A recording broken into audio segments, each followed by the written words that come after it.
Well, yeah, when you say it all at once. Yeah, when it's true. Yeah, but you got to think about it as like little things all They're not little. 400 is not little. You bought 400. Yeah, just a 400. It's just a few. I'm nowhere near as many as you have. I mean, listen, you're going to have more than me, but you're never going to find them. You're going to be buried under a pile of paper you haven't sorted. I'm getting through. This week, I'm going to get through these. Even though I still haven't gotten through Marvel. I still haven't gotten through Marvel.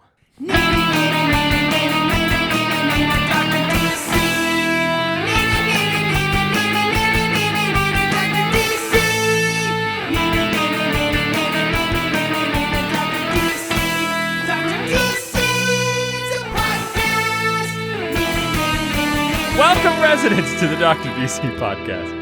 My name is producer Richard, and across from me is the doctor himself.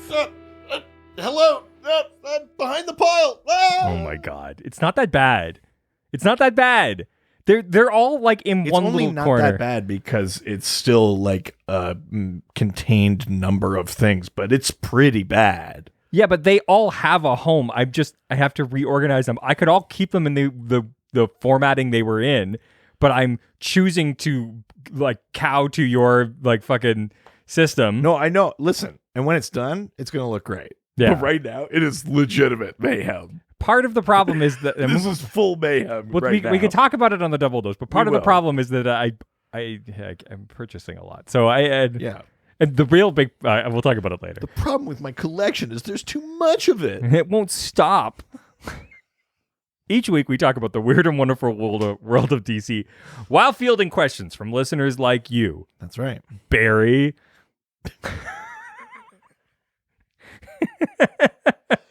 That bit really did make me laugh. I mean, it's such a hack joke, I think, even in comic circles. Yeah. But I really, really enjoy it. It was D's, Barry. D's nuts. Oh shit, it was D's nuts reverse flash. Professor D's nuts came back from the 21st century. I was watching a College Humor video because I've now followed them on TikTok. Right. Very good follow. And they had like a guy who was like obsessed with making the D's nuts joke. It was like a funeral. Did you send that to me? Maybe, yeah. It was like a funeral, and he's just like, no. They were like, hey, I'm sorry to tell you this, but your mom got in a car accident and she died. And he's like, nuts died? Yeah. Yeah. I think I've seen that. I don't know if you sent it to me or not, but I've so definitely funny. seen that. So funny. We've got a review. Hey, a 5-star review, number 132 from Twitter.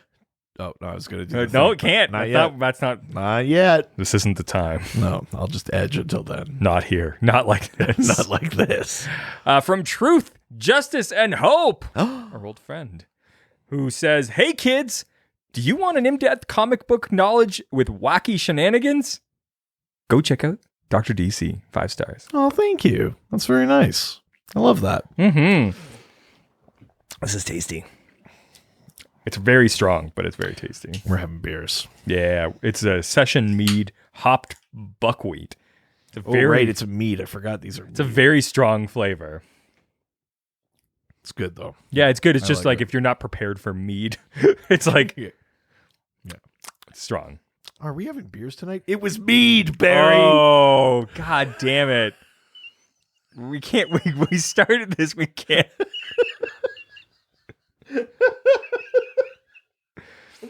The doc score went nuts. Yeah, it's true. Hey, what's your favorite of like the Christian Grey novels? It was 50 Shades Freed, Barry. Oh my god. Is that one of them? It's the third one. It's such a stupid title. Have you read the book? Not that one. Did you read the first one? I did. I was working at Chapters at the time. We were literally selling like 1,000 of them a day. And I was like, what's the big deal? Like, what is the big deal? And I was like, oh. If you flipped these characters, I'd be very into this. I have been, because of you, I've been like pulled into a side of TikTok of just like strong women and the men who enjoy them. Oh my God. I was scrolling TikTok, like waiting to cross the road today.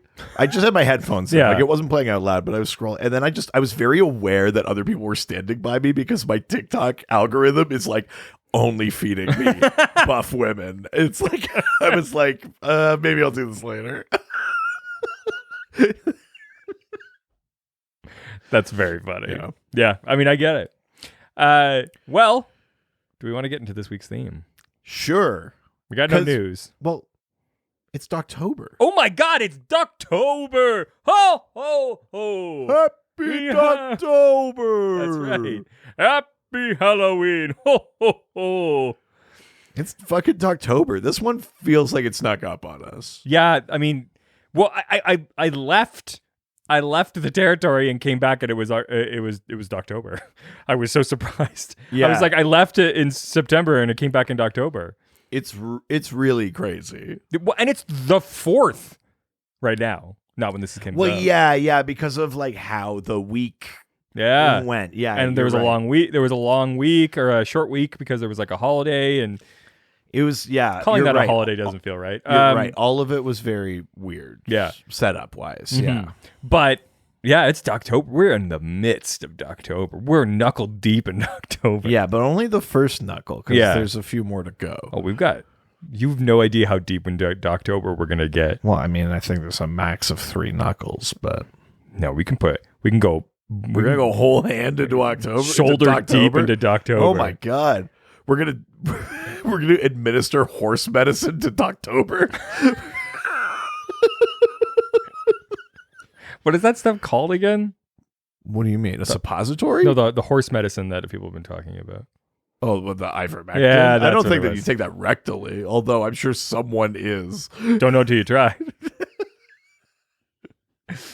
This week, we are talking about tyrants. Yeah, every Doctober, the themes get dark. Oh. They get darker. Oh my God. This year we're going to talk about some scary, not spooky, but like existentially scary things. Tyrants, people controlling your lives. Yeah. Next week we're going to talk about assassins. So this week we're talking about Ryan on the Discord.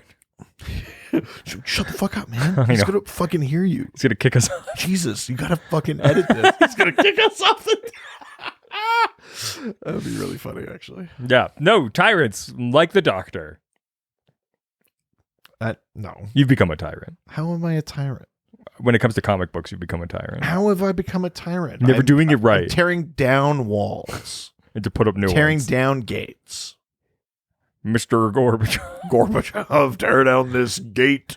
God, we are so on it today. Yeah. We're really... Also, we were basically doing Nixon impressions, even though that was Reagan.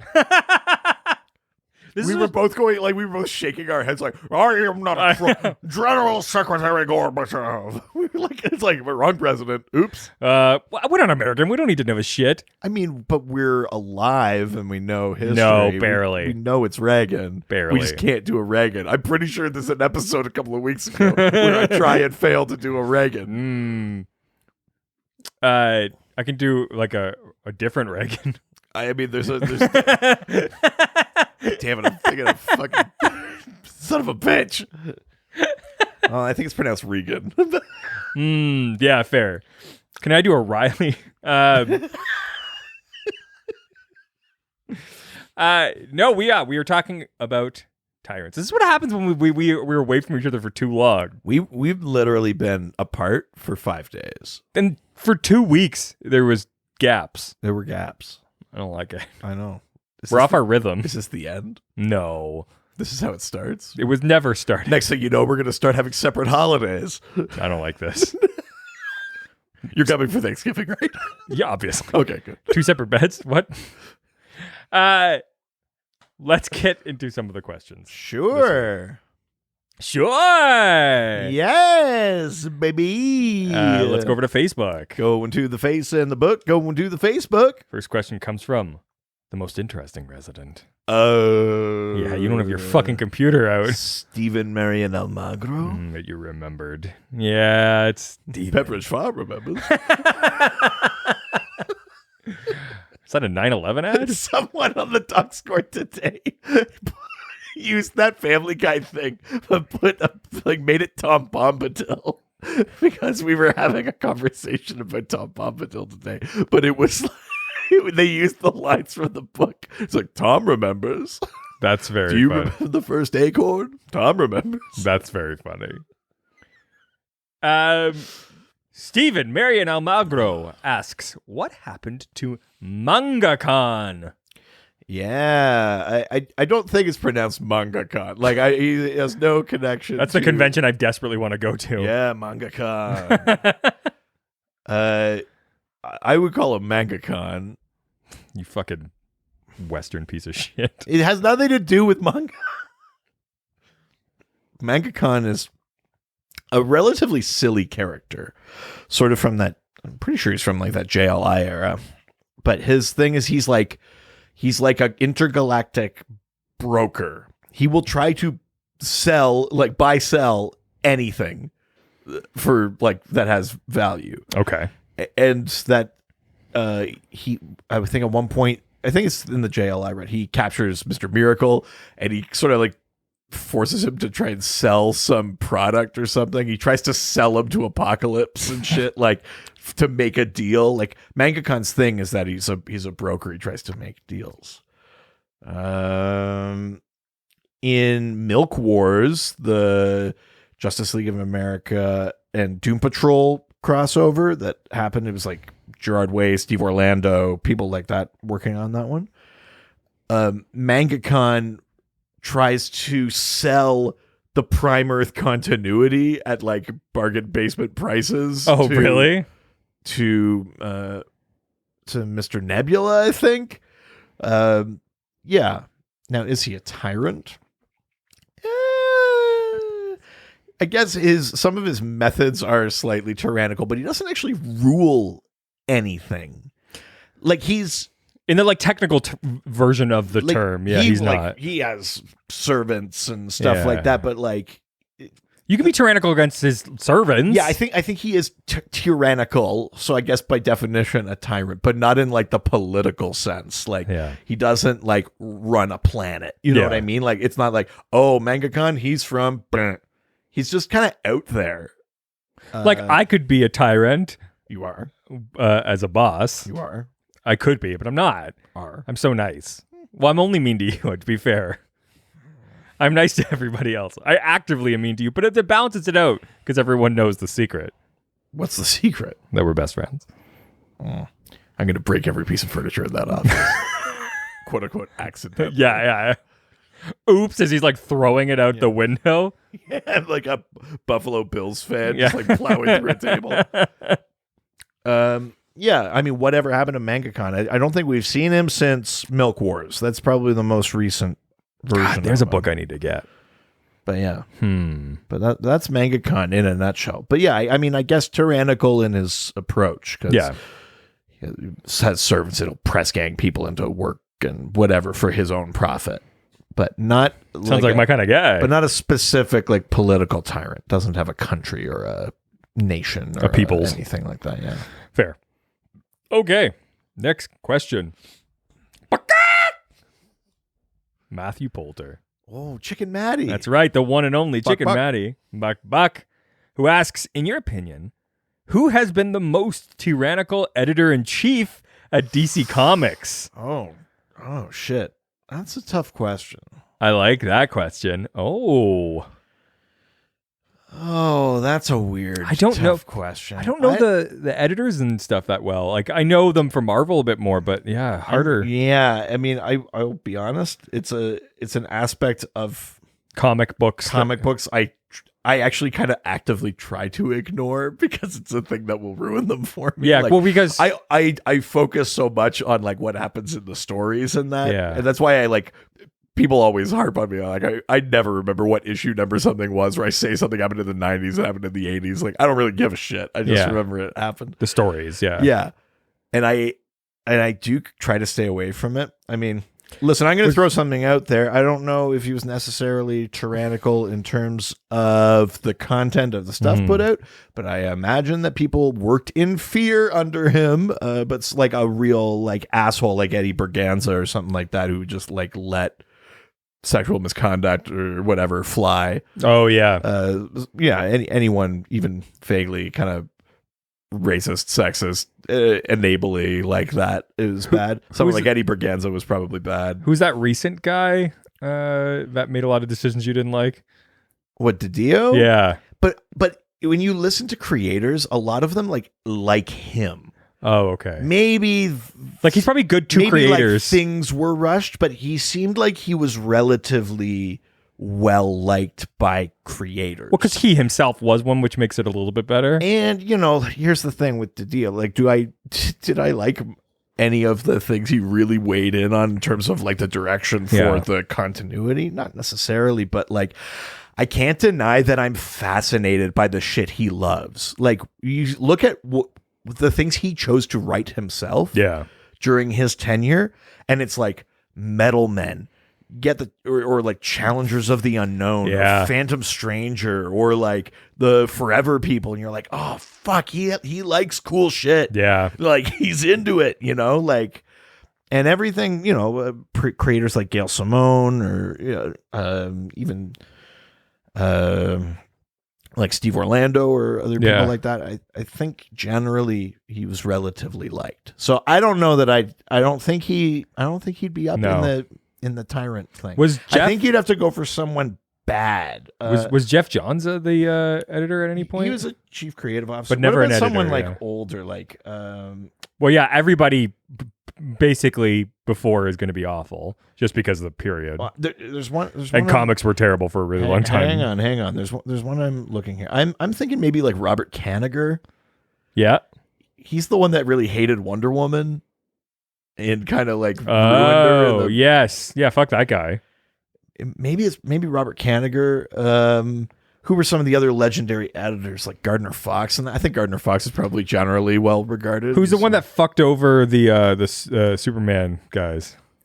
What, Siegel and Schuster? Yeah. Who's the editor that basically fully fucked them over? Oh, I don't know. I'm sure it was someone, but I gotta rewatch that Robert Kirkman docuseries. Oh yeah, so good. I can't remember. I just actually today downloaded a bunch of comic stuff. I think we're going in the right direction though. Where like in modern days, it's like bad faith actors, like people who were like racist, sexist, stuff like that. Yeah. I think back in the old days, it was also that, but it was like the people who screwed creators initially, who set up the foundation of modern work for hire comics. Well, like when comics were at their biggest and the people running them were not comic people, that's probably the worst people. Yeah, I don't know that editors are ever really not comic people. It seems to be more like admin or like stuff, but there are bad tyrannical editors. I bet a bunch of them were in the 50s and 60s. Yeah, well, I mean, like Stan Lee, like technically a comics person, but not really. Stan Lee's kind of the opposite though. Stan Lee couldn't have been more of a comics person, and he was still like. But he sort of became one over time. He was there the whole time. He was a writer who like sort of was forced in comics and then just sort of embraced it eventually. I would disagree with you. Stan Lee is like through and through a comics person, but that didn't mean he was less of an asshole. Still a prick, absolutely. Yeah. But yeah, you're probably looking at. I'm going to throw Robert Kanigher out there. I think he's probably a strong contender for a bad. You're definitely bad guy. safe saying that for sure. Yeah, fuck that guy. All right, let's leave Facebook and head on over to Twitter. Twitter. First question comes from the Lantern Cast. Wow, long time. Wow. Lantern Cast asks, how do you define Tyrant as it relates to the DC Universe? Is Senestor a tyrant? Do his motivations cement or absolve him of being given the label of tyrant? Think strictly speaking, the word tyrant comes from like a root word that essentially means fear. Mm-hmm. The idea is that you rule or lead through fear. Sure. So for me, I actually had this conversation with my wife earlier today because she asked what we were doing tonight. Oh, okay. Because I got a cool wife who likes to talk about comics sometimes. I think she endures it. She brought it up. I think like someone like Ra's al Ghul, Yeah. not a tyrant. Okay. Because I think his people buy in.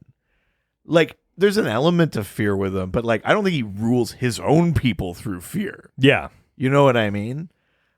Sinestro, I mean, very literally wields fear. Mm-hmm. Like the actual physical embodiment of fear.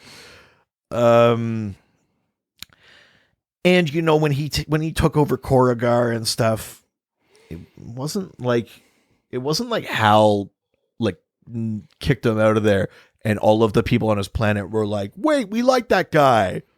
They were like, oh, thank God you saved us.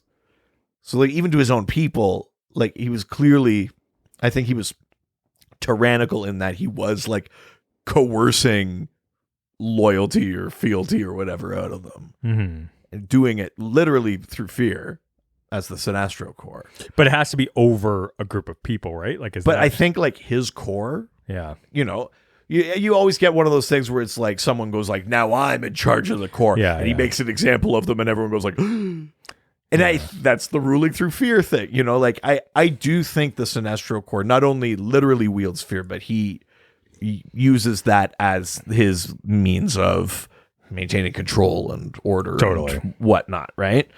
Because there are those stories where, yeah, it's someone like Mongol or someone like Arkillo or someone is like, this is my core now, and then it's like very clearly not, and it's always an intimidation tactic. It's like the thing in Dark Knight Returns where he beats up the mutant leader in front of the gang so they see it happen. Yeah. And, you know, like it's that kind of shit. And I think that technically counts as tyranny, even if they aren't in any given moment, like oppressing a world or whatever. Mm-hmm. And even if a lot of those Sinestro core members sort of willingly give themselves to the core and that the sort of violence that's sort of condoned and endorsed by that core, I think they're still kept in check by fear of Sinestro. Yeah. Maybe not as tyrannical as some other characters, but it's not tyranny. Yeah. That's my thoughts on it. But yeah, that's fair. I think you're holding power and fear over others. Yeah. And it's not like an abstract fear, like, oh, if I lose this job, how will I pay rent? It's like a very literal fear of like, if I fuck up, Sinestro will kill me. Mm-hmm. Like, see, I don't do that. Yeah, no, of course you don't. Good. Yes. Oh. All right, let's go to the next question from Mosaic Comics. I don't have a drop. I was trying to think of one. I know. I could see it in your eyes. I thought you were going to do a good job, and then you didn't. No. You know what? No. You left me for 5 days. You got nothing. You're drained. I need to refill you. Yeah. Mm-hmm. To the gills.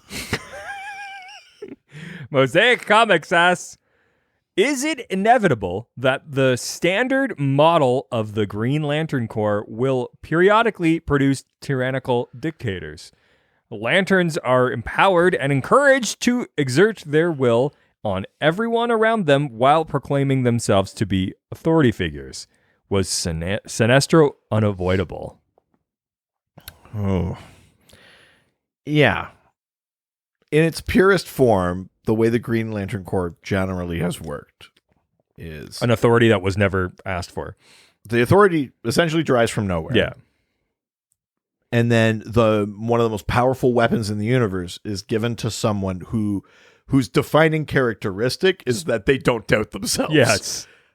I mean, you're kind of asking. It's sort of surprising there aren't more. Yeah. Because it's not like you only get this when you are strong of will and not other things. It's just the strongest of will. And I think maybe it's like kind of implied that the rings can like tell will dodge a little bit if you're like fully insane evil. Yeah. But like when you boil it down, it's like an unstoppable, impossible power. Yeah.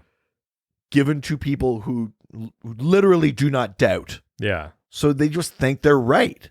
And if they think they're right, then everything they do must be right. And you know, like that's a very, very dangerous road. And there's thousands of them, and they're just like, yeah, you've got about like 300 planets in this sector. Do what you think is right. Yeah, never doubting you're wrong. It's a great thing for a cop to have.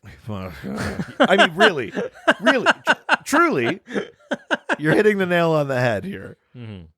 And no cops have ever become tyrannical, so we're great. No, cops are great. Yeah, can someone call a cab for me? Yeah, I mean, yes. Short answer, I do think a Sinestro situation was inevitable. Yeah. Especially, you know, it's the autonomy piece too. The Guardians are not, well, until they very much are, they tend not to micromanage. I mean, in the case of Sinestro, if you go back to the Silver Age, if you go back to the actual story of Sinestro, like they don't know it's happening. They're like, and then it's like, oh shit, did he take over his planet? It's like if they knew everything the way they claim to, they could have stopped him way earlier. But the fact that like by the time it's found out he's fully taken over Koragar, then you go like, well, where the fuck are they? Yeah, I know. Like, how does that slip under the rug? There's that kind of shit to it. And Senestor was created to be bad, right? That wasn't like, it's not like he'd existed for a while and then they were like, let's make this guy bad. Like in the name like Senestro, you would assume that their character was created to be bad. Sinestro, that story is in the first appearance. That he was a Green Lantern, that he took over Koragar. But it's like I think it's like the Guardians explaining, like, sure, here's this bad guy that we thought was locked away, but is not anymore. Yeah, okay. Because I was like, there's no way that you create a character called Sinestro and are like, I bet he's a good guy. Well, yeah, he's got like a mustache. Yeah, he's got all of the things. Like his name is Sinister, like just like jumbled up. Like, come on. Yeah. What did you think was going to happen? Yeah.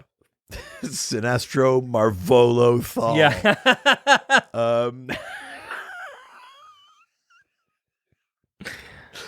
Yeah. I do think the Sinestro thing is inevitable. It is slightly surprising it didn't happen more. Yeah.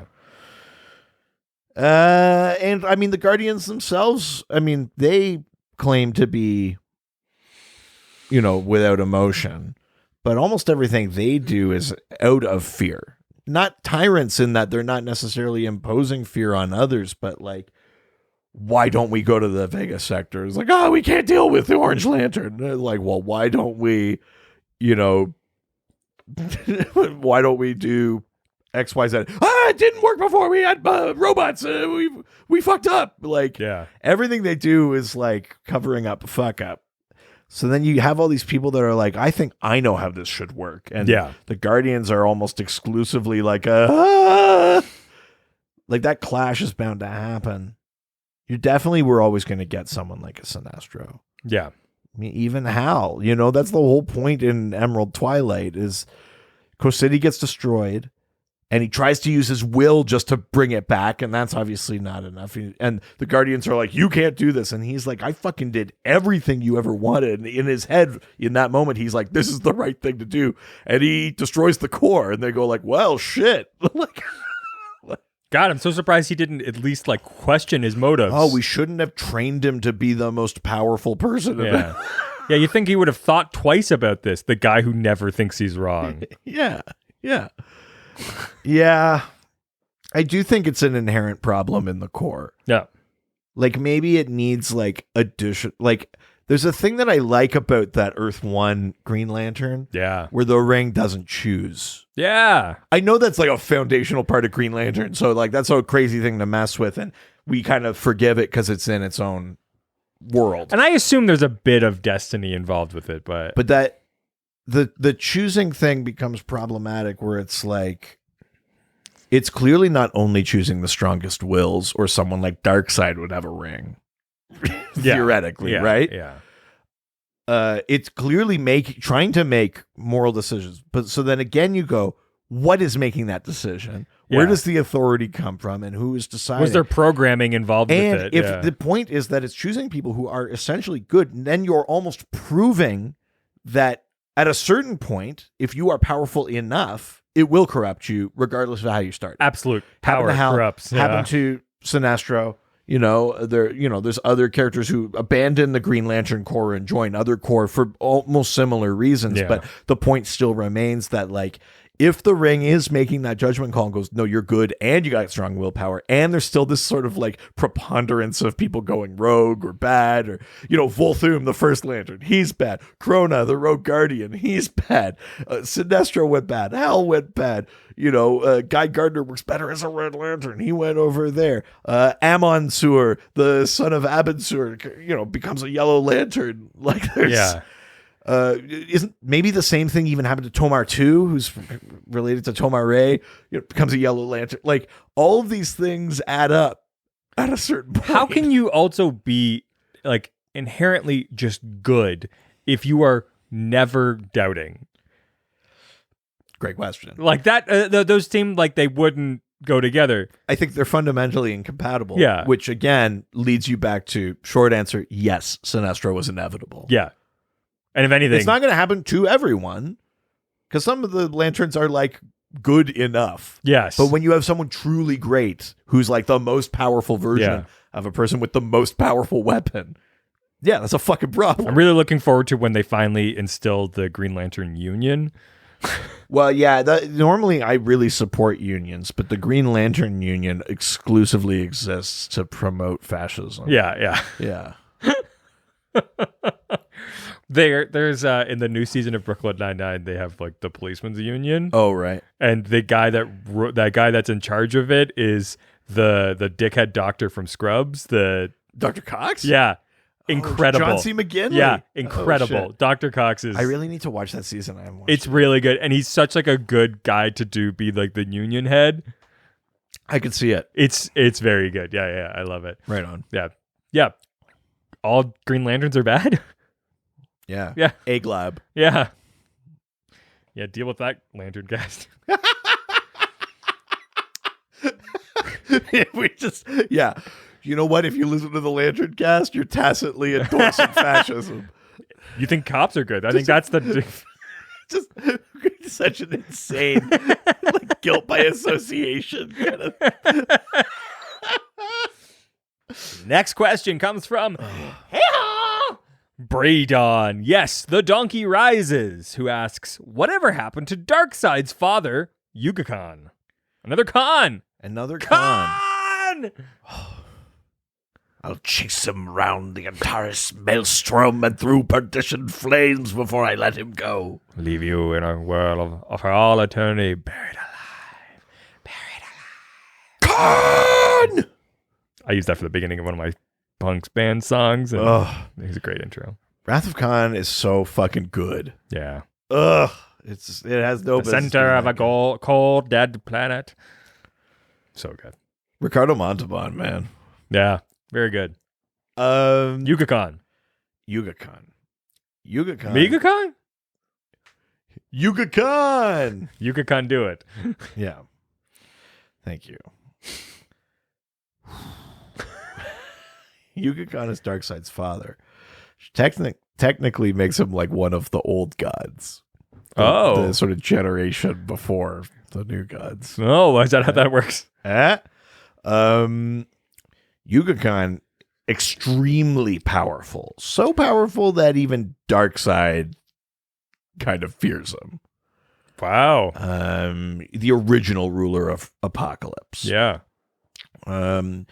Had some ability to like manipulate the source even, but he was sort of obsessed with finding out like the true origin of the source and all this kind of stuff. And because of that, he got trapped in the source wall. He became one of those Promethean giants, like forever encased in the source wall. He had escaped on a couple of occasions, which is scary in its own right because you're not supposed to be able to get out of the source wall. Yeah, I think he tried to. He came back once and wreaked a lot of havoc and shit like that. And he was only defeated because he once again was like, "This time I'll get at the source," and he just fucking ended up in the wall again. You can't. Yeah.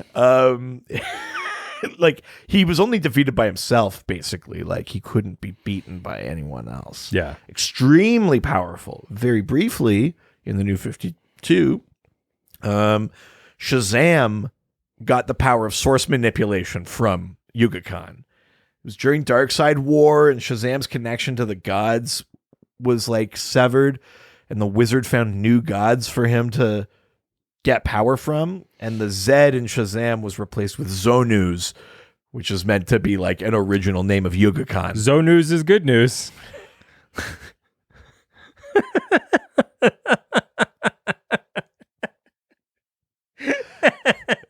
God damn it. Old god damn it. Yeah. Oh, I like that. Yeah, and so he got like source manipulation powers for a little bit. But yeah, just generally speaking, Yuga Khan has only ever been defeated basically by himself. And that's pretty fucked up. Even Darkseid kind of goes like, "Go." Wow. Yeah. He's exceedingly powerful. So yeah, he was like the tyrant ruler of Apocalypse and shit like that. I think when he comes back and he takes over Apocalypse again, like things get worse for the people that live on Apocalypse. Like it's actually, and they're like, they hey, can kind of pine for the days of Darkseid Yeah. a little bit. Like he's a way more aggressive, worse ruler. Because I think, Darkseid just wants to rule and is a dick about it. But Yuga Khan's just like, I want to make people's lives miserable. I mean, technically they are both gods of evil, but yeah, there's like an extra degree of it with Yuga Khan. So he's just stuck in the Source Wall right now? Well, the Source Wall's destroyed. So technically he's out? The Source Wall was destroyed during the Snyder run of Justice League. So between Metal and Death Metal. So is he out? Or and what about all the other like Promethean type fucking? Theoretically, he is out there. But Darkseid is also different now. Darkseid is like all of the versions of Darkseid have merged into one called the Final Darkseid. Uh-oh. And so Darkseid is more powerful than he has ever been too. Yeah, interesting. Perhaps Yuga Khan is out there. I wonder if that's a thing that's coming. I don't know. I mean, yeah. I mean, Relic theoretically is out there. There's someone else trapped in the Source Wall. Like, there's a ton of shit that was in the Source Wall. A lot of shit was in the Source Wall. And theoretically, all of it is either destroyed or returned to continuity or just free and wandering. But it's an infinite omniverse out there now. So wherever Yuga Khan is, who knows? Yeah. That's a very good point. Oh, that's exciting. It would be neat, yes, if someone was actually like exploring the New Gods corner of DC, Yeah. to maybe examine that a little more closely. Yeah, let's take a walk on the dark side. I like it. Very nice. Yeah, it's my new book.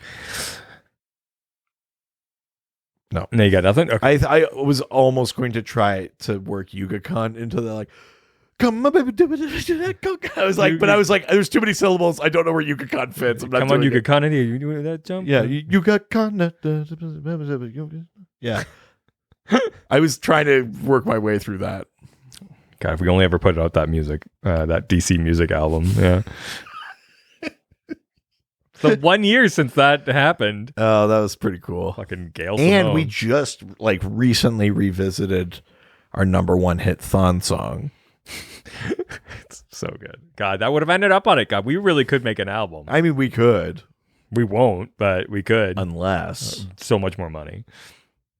Give us more money and we'll do it. All right. Yeah, that's the key. Next question comes from Alex Jaffe. The Jaffers. Yeah. Yeah, I got a mouthful of Jaff. Jaffe. I'm ludicrous. I got Jaff in my mouth. Let's try to rap. I barely know he.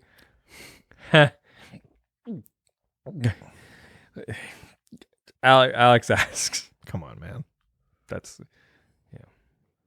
If you had to be a henchman for a cosmic DC villain, who would be the best one to work for? Who would you hench for? For whom would you hench? I wonder, right? Because I think, Darkseid, yeah, now after hearing about Yuga Khan, I'm like, maybe Darkseid's not so bad. Yeah. Well, actually, Darkseid offers competitive rates. Phantom Stranger doesn't count as a villain. No, not at all. Certainly not a tyrant. No, I'm just thinking of cosmic people at this point. Right. You're trying to think of that tier. Yeah. What about like a demon, like Neron or something like that, or even Lucifer? Yeah, I mean that Lucifer would be fun. That would be. I mean, if it's Tom Ellis. Yeah, that's. Woo. Yeah. Ooh, so hot. Yeah. The presence. I mean, you could make the argument that the presence is. A tyrant.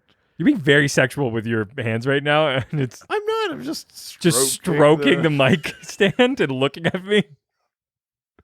I've missed you. Oh, it's been so long. I didn't mean to do that. I'm just a naturally sexual person. I can't Scorpio. help it. I'm just like exuding raw sexuality. Yeah, it's that fiery Scorpio. You can't help yourself. Told you, man. Just get me with those claws. Yeah. Snap, snap. Yeah, and that tail.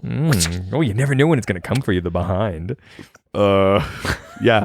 Yeah, that's not a sexy thing to say. Yeah, who else would be like a big kind of cosmic tyrant? I mean, the Anti-Monitor, but he's not really like a great tyrant. Big Barda? But not a tyrant at all. Not a tyrant. Except in the bedroom. That's a dream. God, I wish. Oh, to be a Mr. Miracle. That would be a Mr. Miracle. Yeah, it would. Yeah. Like, oh no, I can't escape. Oh, now, what shucks. will I do? Yeah, who are other good cosmic threats? I mean, Sinestro. Yeah, let's go back to maybe like one tier down and say like galactic kind of, interplanetary tyrants, because it's a bit easier. The cosmic ones are a little too much to be a henchman for. I think they think all of them scare me too much. Yeah. It's like, I don't really want to work for fucking Darkseid. Yeah. Like Sinestro, it's fine. Like Lex Luthor. I mean, if I was in the Sinestro Corps, like, yeah, I would do that. Yeah. I would do that shit. Luthor is another tier down. Is he? Okay. Because I'm like, he had a planet. I know he had Lexor, but he wasn't really like a tyrant on Lexor. The people loved him. Yeah, fair. And he was briefly Lord of Apocalypse. So that's basically just him taking the place of Darkseid. Yeah, fair. Yeah, I guess Zod now. Yeah, I would. Yeah, I totally would. I would hench for Zod now, because Zod now is weirdly kind of pacified. Like, that sounds like a sexual thing. Like, I hench Zod. Yeah. Yeah, I would hench Zod. I would definitely, I would simp for Zod. Yeah. It's my Grinder profile. It says, will hench. Will hench for Zod. Yeah. You know what I mean? I would kneel before Zod. He's always got some good beard action. But like him now, he's running this outpost that's like New Krypton, and he's basically like building a society for these people that actually kind of like view him as a god, which feeds his ego, but he doesn't have to like, he's not like keeping them in line. Yeah. Yeah. And Zod has basically like mended fences with Superman and like the House of Hell, to the point that like his great grandson is Mon-El. Oh yeah. Like Zod is, I guess I would hench for him. He's more of like a reformed tyrant. Yes. But like I would totally hench for Zod now. Yeah. Mm-hmm. I wouldn't want to for Mongol, because then you'd have to fight on Warworld. Yeah. Unless you got the really like prime gig of like bringing him grapes or whatever the fuck. Yeah. What about Mongol? Sorry. I just passed out there for a second. I remember when you saw her on Suicide Squad, so. Yeah. R.I.P. Spoilers.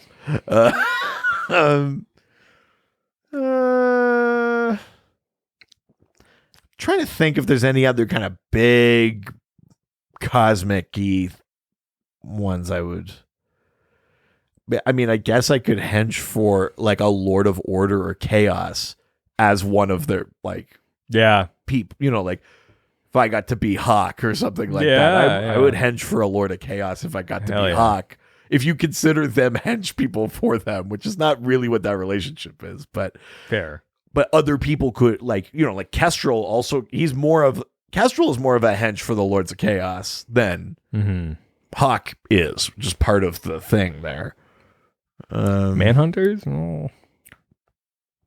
The Manhunter, like the robots? Yeah. No man escapes the Manhunters. They're a bit tyrant-y. I mean, they are fully tyranty. I don't think I'd want to hench for them. Their whole purpose is to destroy organic life. I think they would be like, we have no use for henching. Yeah, but what if Just you be were like, fucking- exterminate? I think that's all that would happen. I just can't fucking kill. Or maybe it's like a vampire situation where they're like they need like a human. I've thought of one. Okay. Necron. Oh yeah. Yeah. Necron. I would be the new like Black Hand. I'd get the Black Lantern ring. I'll be the entity of the Black Necron. Yeah. I would hench for Necron. Yeah, that's a good choice. Yeah. All right. Because I'd finally get my wish. I'd be dead.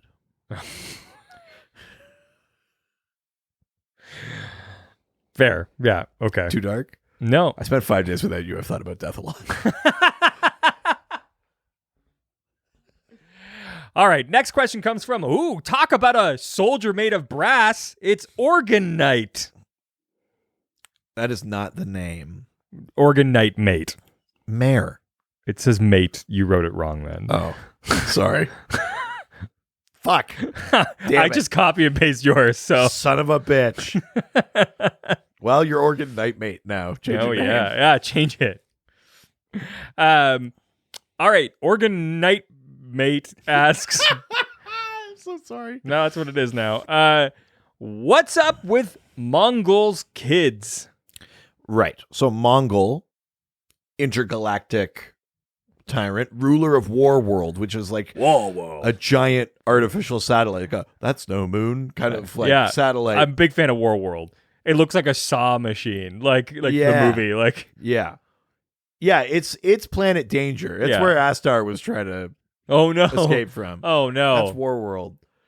He got out mostly unscathed. Yeah, just had to put his arm back on. Yeah. But you can't, so stay safe. Oh no. Keep fit and have fun. Mongol rules Warworld, where he also like abducts people and forces them to like compete in like gladiatorial matches. Like, God, we need more of Warworld. Warworld fucking rules. Warworld is cool shit. I think Warworld and Mongol would be cool to have in the eventual whenever they make a Superman movie. Warworld's next. got a big like Ben from Blank Check energy. Yeah, it does. Yeah, it's metal as hell. The chains and yeah. Well, yeah, Mongol's like current moniker is like he who holds all chains. Yes. Oh my God, big Ben energy. So yeah, he's the ruler of Warworld. Gladiatorial combat. Yeah. He uses that in the way that like old Roman emperors used it, where it's like that keeps the people in line, is A, keeping them entertained and distracted, and B, if they become like dissidents, you enter the gladiatorial match and you die. Oh, kind of thing. But Mongol has, I mean, there's a long history of Mongol having kids and stuff like that. And the current Superman run and stuff has really been like, or action run or whatever, has really been diving into this idea that like Mongol is almost as much a title as it is a name. Oh, okay. Even pre-Flashpoint, Mongol died and his son Mongol took over and was the new Mongol. And then Mongol was like his sister and he killed her. Okay. And in the new ones, there's really this thing about like the only thing that can like kill and replace Mongol is Mongol. So like someone shows up, you know, it's this cool panel where they show up and they're like, here's the heads of all your kids. Yeah. And all the guards are like, this is an outrage or whatever. And then Mongol goes, I see what you did there. So now my rule is safe. Where it's like they have kids, they know that a kid is eventually gonna like it's the sort of Sith thing where it's like inevitability that the apprentice will take your place kind of thing.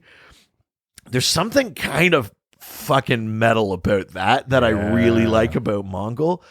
And I like that they've sort of leaned into it in like this kind of current like Mongol story that's happening right now. That's the quote unquote deal with Mongol's kids. Yeah. I think in the New 52, it wasn't just that there was Mongol and Mongol 2. It was like Mongol like 1791 and then Mongol 1792. Like that there's as far back as you could go, a Mongol takes a Mongol's place kind of thing, which is kind of fucking baller. Yeah. Like, yeah. It's pretty cool. But yeah, I mean, essentially the deal with the kids is that they're sort of destined to kill and take over. Kill each other, fight for the crown, take the crown by force. Some real Game of Thrones shit. Yeah. It's some Game of Thrones shit, but it makes me think of the Sith, because at a certain point, if you're Mongol, you go, I know what's coming. I killed my master. You're going to kill me. You could do I hope you're strong enough by the time you do that you've earned it. Like, I could really see like a sweet like Escape from New York like War World movie. That'd be pretty cool. That'd be fucking rad. Like, yeah, some high priority like interplanetary thing crashes on War World. Yes. Superman has to go. Yeah, like fully just do Escape from New York. Yeah, why not? How many fucking like Assault on Precinct 13 things have we seen? Like, we're like so deep in this Carpenter blank check series. I know. It's true though. I mean, I legitimately, truly think that Warworld and Mongol would be really cool shit for a new Superman movie. Also, you could finally do some space Superman shit, which is like such a bigger part of Superman's lore than space Superman shit, and he kind of becomes like a Spartacus, where it's like he leads like a slave revolt kind of thing. And you're like, fuck yeah, break the chains. You can get that Mikhail Hanin, just sexy fucking design where he's just wearing like the leather, and the chains and shit. And you're like, oh fuck yeah. You get what's his name from The Mummy? The what's his name? What, Imhotep? No. The guy, the Egyptian dude. Like the guy playing Oded Fair. Yes. Ooh, as Superman? Yeah. Oh shit. I mean, I was still just thinking of Henry Cavill, but I like this too. Yeah. I like it. I truly think Mongol would be a cool Superman villain for a movie. Yeah. And you don't just have to do For the Man Who Has Everything. No. You do Warworld. You do something big like that. Fucking Warworld. Somebody do Warworld. DC execs. I've got some real big Warworld energy right now. Yeah, you're into it. Yeah. Have you like been reading it or something? No. Did it come up in something you've been reading? I don't have time for reading. Yeah. I'm too busy collecting. Yeah, I forgot. Yeah, you're only buying, only accumulating. Listen to the Discord this week. The Discord. Oh, sorry, the double dose. That's the word. Jesus, man. Get your head in the game. Oh my God. It's been too long. It's been the same amount of time. No. We didn't change our recording schedule. I know, but we talk enough about it that I'm always in the game, baby. Right. I'm out of the game. I try to get out. You pull me back in. One more job. Yeah. One last job. One last pod. Hell yeah. All right. Next question comes from James Lloyd, who asks, where does General Zod fit in this conversation? Is he more like Black Adam, where he just wants to do what's best for Krypton, and that's it? Or does his warmongering ever dip into galactic conquest? I mean, we talked a bit about it already. Yeah, so I mean, Zod, where he is right now, is in a very like emotionally stable place, which is weird. Yeah, I just want what's best for Zod. You know, honestly, read fucking Superman 15. It's so crazy to watch Superman and Zod bury the hatchet. That's awesome. It's really fucking cool. That's cool. It's cool as hell. And like Clark says something like don't abuse it. And Zod goes, your trust. And he goes, the name of Krypton. And they're like, they kind of like have a look at each other. You're like, oh shit. Oh, they're on the same side. It's like, don't abuse it. And he like takes off his pants. Easy. He's like, just use it.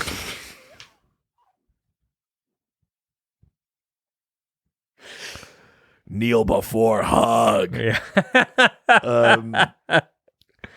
But previous versions of Zod. Sure. Zod's from eras past. Definitely an eye for conquest. I mean, not only just the conquest of Krypton, which was partly to rule it in the way that he saw fit, you know, to keep it safe, quote unquote, or whatever. But it would clearly have to rule through fear, you know, like through military force and martial law and shit like that, you know. But also once Krypton is destroyed, to that thing of like creating a Krypton so strong it can never be destroyed. It's like that's fear. Like, Yeah.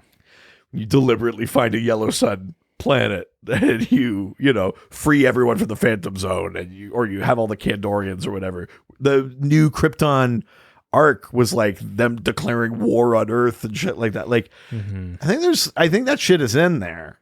And he definitely has been and can be counted a tyrant, except for him right now. Yeah. Which is such a cool turn for that character. It's way more fascinating. I want to check in with that character again. Yeah. Because there's so much rich kind of storytelling stuff happening there right now. And you want to go back and say, like, how's it going?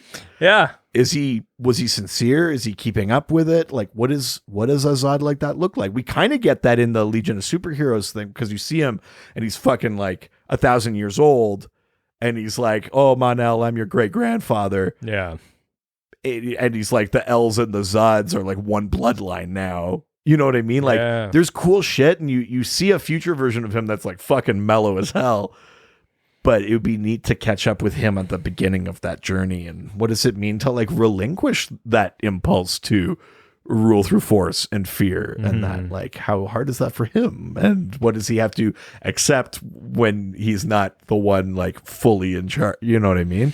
It'd be kind of neat to see that way. Yeah, I like that. Yeah. All right, next question comes from our favorite religious representative. Oh, Chris The Chan. one and only, who asks, if Trump were in the DC universe, where would he sit on the scale of tyrants? Who's that Suicide Squad, or who's that Teen Titans villain that everybody makes fun of that you always tell me about? He's like a big joke. Dr. Light? Yeah, he's like a Dr. Light. Yeah, I mean, and that's true in multiple ways, because they're also both rapists. Yeah, there you go. A total piece of shit. Absolutely. Yeah, I'm trying to think, like, who's a good, like, blowhard character who is basically only kept in power by the people using them. Oh, interesting. That's where he would rank. Yeah, I don't know. Here's the thing with most of the DC tyrants. They are, like, eminently competent. That's part of the thing that makes them scary. Trump's thing is the kind of cult of personality thing. I guess it's, he'd be more in line with, like, a Cobra or one of those kind of earthbound cults. Yeah. But one that is not, he can't be Bane. No. He can't be Leviathan. He can't be anything that competent. Yeah. Yeah. I don't think, yeah. I take the point. Hitler was a tyrant and also incompetent. Trump, by definition, still a tyrant. Wants to rule through fear and intimidation, and will arrest you, will investigate you, will blah, blah, blah, all that kind of shit. But as far as the DC's got some top tier tyrants, I don't think Trump makes the Billboard Top 100. No, like, definitely not, I think he's too far down. Yeah, definitely. He's just another terrifying idiot. Yeah, exactly. Yeah. He's an idiot on his own. Yeah. All right, let's leave Twitter and head on over to Instagram. Now we're going to Instagram, take some questions and answer them. Do you know what? Trump could be like the Citadel, like in the Vega sector. The Citadel is not necessarily like fully incompetent, but it's like there's a network there. Like, but if Trump was at the center of like the Citadel, he'd be like the idiot going like, "Yeah, we made a great deal with the Spider Guild." He's like doing that shit. Other people are making the shit run, but it's all being done through this like idea of fear and stuff. Citadel, that's where I'd put him. There you go. First question from Instagram comes from Robbie's Just This Guy. All right. Who asks, Mongol can go toe-to-toe with Superman. Yeah. Is he from a system with a red sun as well? How did he achieve those galactic gains? Ooh. I don't think he is. I don't think his powers have anything to do with what sun he's under. Mm-hmm. Although that would be interesting. And for some reason, it's ringing a weird bell for me. And I don't know why. I'm sure someone will let me know. I'm pretty sure it has nothing to do with that. It's not. He doesn't have like a pseudo-Kryptonian physiology or anything like that. He has this like kind of gem thing though that I think gives him part of his power. But Mongol is just like, he's basically just he's just crazy strong, and he's a great fighter and shit like that. It is wild that he's as powerful as Superman. And I think part of the adventure of Superman going to space to fight him is that Superman can't count on always having the yellow sun. I'd say I'm 85% sure Mongol is not from a red sun system. Because also, being from a red sun system doesn't just do it. Yeah. Like, not everyone from a red sun system goes to a yellow sun and now they got powers. That's not it. It's about like the genetics of Kryptonians and stuff like that, right? For sure. And Daxamites and whatever. So no, I don't think that's how it did. How did he get those gains? Well, I mean, partly what I said, every Mongol succeeds the Mongol before them. Yes. So you theoretically, it's that like you train all your life. You probably fight in War World, and you're the sort of like indomitable. If anything, you're like doubling down genetically on how strong a Mongol. Totally. So by the time you get to Mongol 1792 or whatever the fuck you're at, he's like, you've artificially selected the strongest traits. Like, it's a form of artificial selection to make him stronger and more ruthless and things like that with each successive version. Those genes are the ones that survive. So it's possible that the early Mongols weren't as strong. Yeah. Weren't as, like, if you go all the way back to Mongol 1, however long ago, maybe he wouldn't be as strong, but there's been X number of generations and all of this sort of successive like genetic reinforcement that's interesting. Made more powerful. Yeah. All right. Next question comes from the real Josh Gill. Ooh, not the fake one. Only real Josh Gill's here. Real Josh Gill's in your area. Waiting up late for you. Yeah. Who asks, who would you rather live under the tyranny of? Senestro? I'm reading how it was written. I didn't write it like that. Really? You want to never check your notes? I don't make mistakes. Senestor, Atrocitus, or Mongol? Okay, right. So we've talked about Mongol and Sinestro. Atrocitus, leader of the Red Lanterns, from the planet Yzmalt. He also like commands like blood magic and shit like that. Red Lanterns kind of have this sort of pseudo magic thing to them. Is red anger? Yeah. So and rage. And Sinestro is like fear. It's fear. Okay. I mean, Atrocitus does kind of rule the Red Lanterns through intimidation and stuff like that. I mean, he is a tyrant. It's a very thin line between fear and anger. Because like, because fear leads to anger. Well, anger like leads to hate. Yeah, hate leads to suffering. Yeah. Like, because like, how do you make people afraid of you? Probably through anger. Like, yeah. I mean, they're all connected. Yeah. But you probably have to be pretty self-assured to do that. Yeah. Who would we want to?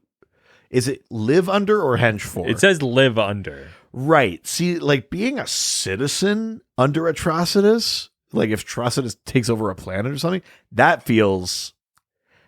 Do you know what? It goes one of two ways. Because Atrocitus' whole thing is that his people were wiped out. Whatever they're called, the 5 inversions or the whatever the fuck, but his people were like wiped out. He has like a rage vendetta against the Guardians for a genocide, basically. Yeah, but is it pointed at everybody? Well, but that's what I mean. So then he has this rage in that. But if he took over a planet, wouldn't part of the thing be the stewardship of that? And it's like, someone steps out of line, he'll unleash their rage on them. But the whole point is like he's not just going planet to planet committing. I don't know. It could go either way, I think. I could make an argument, I think, for Atrocitus being not a good ruler, but it would be a maybe relatively safe existence if he kept your head down. What about him? You know what I mean? Yeah, but what about him compared to Sinestro? Yeah. I think Senestor, you got the best odds. That was my sort of thought. Because ultimately, if you just go like, yes, great idea, my lord, Yeah. you're fine. Yeah, I think so. Because Mongol, no, that's bad. Mongol, bad idea. Yeah. Senestor's probably the best. I think you could make the case, though, that Atrocitus is better than you would think. Yeah. I guess where I'm going with that. You just don't understand him the way I do. Yeah. When you get to know him, he's more like a softisus. Boo. I tried. Next question from Stump Chunkman. Step into the stump. Stump Chunkman. Who asks, of the Dr. DC fans, who do you think would turn Tyrant, and which one would you prefer to live under? I mean, I feel like we've already... Turn Tyrant? Bruno. Oh, Ryan's already the Tyrant. Cosmic DM. Ryan's already the Tyrant.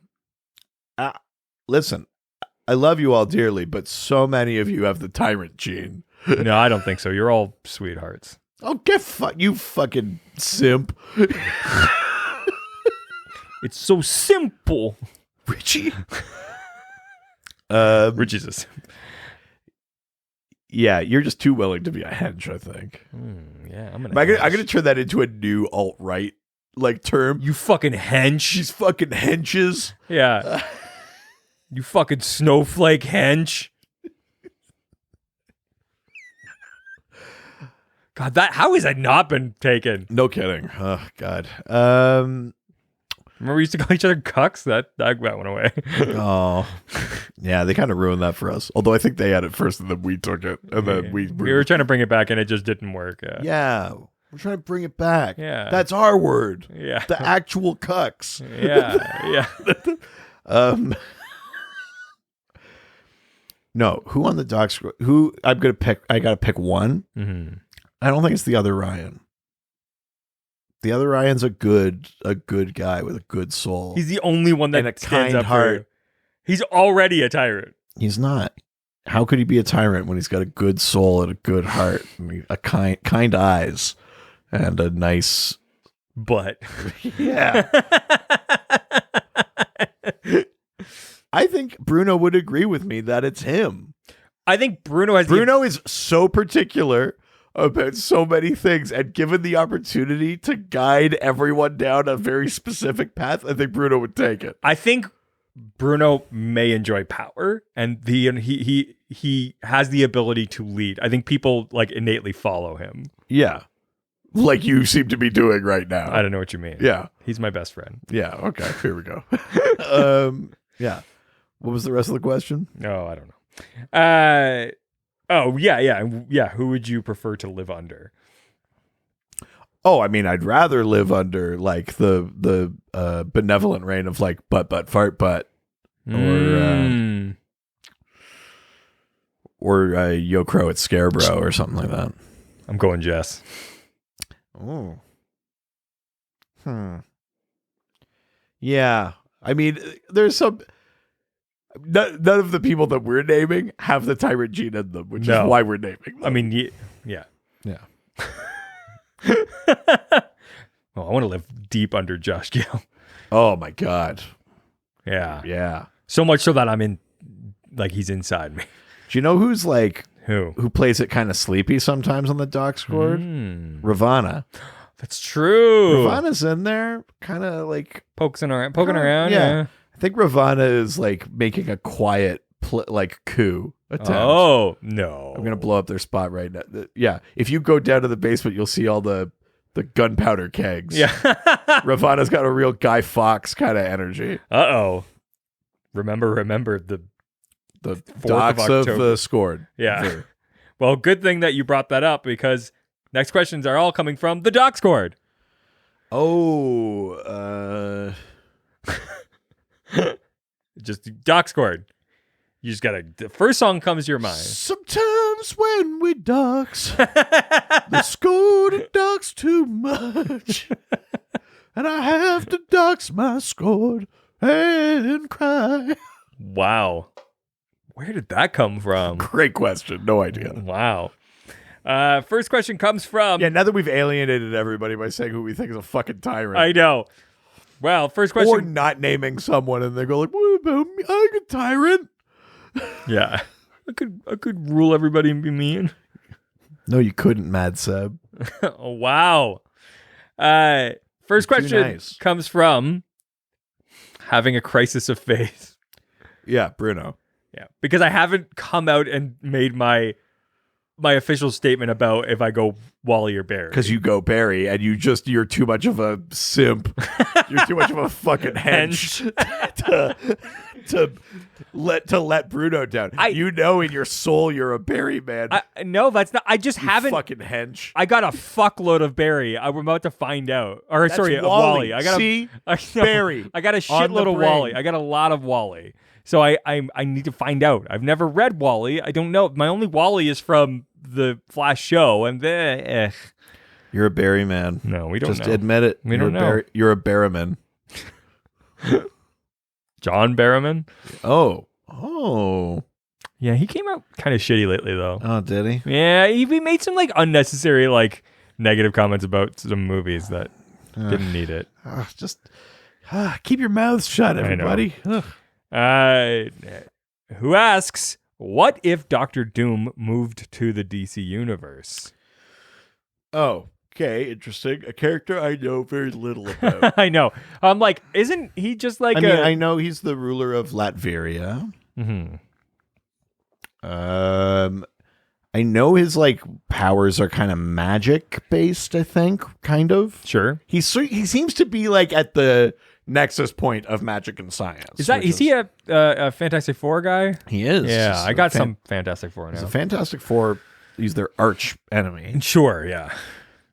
I will say this without knowing too much specific about Doctor Doom. I think Doctor Doom would absolutely body like 90% of the tyrants on Earth in DC. Oh, really? Like in terms of people running a country on Earth. Yeah. Like, in Bialia and Karak and like all just like these small time dictators and that he would like kick the shit out of Bane and Santa Prisca. He would, ruin, like all these kind of places. Gorilla City, yeah. Gorilla City, exactly. Yeah, Grodd, great example of a tyrant. Yeah. When Grodd is in charge of Gorilla City, when it's not Solivar. Yeah, I mean, Doom would just absolutely like steamroll them. As far as the Earthbound, Count Vertigo and Vladivar, or like, yeah. When you start getting into the galactic tyrants, though, I mean, Doctor Doom is meant to be this crazy powerful character. Like, I honestly don't know him and Black Adam, like who you're supposed to think is more powerful. Isn't it crazy that because Doctor Doom is meant to be like very powerful, but like Black Adam, really? Black Adam is like got like Superman strength, the powers of Shazam, all that kind of stuff. Like, yeah. I don't know. I haven't read that much Doctor Doom, but when I do see him, it's always in these like giant kind of like, oh shit, it's Doctor Doom. It's insane that we haven't seen any. Like, I get why we haven't, but it's insane that like we're only just gonna hopefully start getting Doctor Doom soon. Well, but that's just the rights thing. I know, but it's kind of crazy considering like how. Yeah, I know what you mean. Especially considering everybody's like, is it Mephisto every 5 seconds? And it's like, we haven't even gotten Doctor Doom yet. Like, yeah.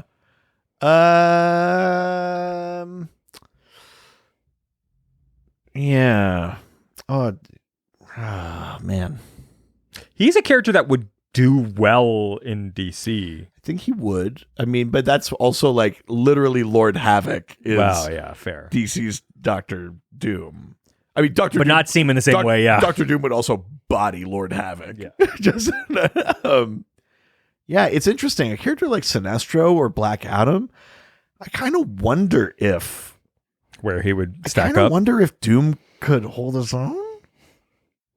I don't know enough about Marvel. I'd be curious to know on like what listeners, what people who like read a lot of Marvel like think. I have this sneaking suspicion that Doom could probably go up against Sinestro or possibly even Black Adam. Yeah. Just based on my kind of peripheral like experience of Doctor Doom.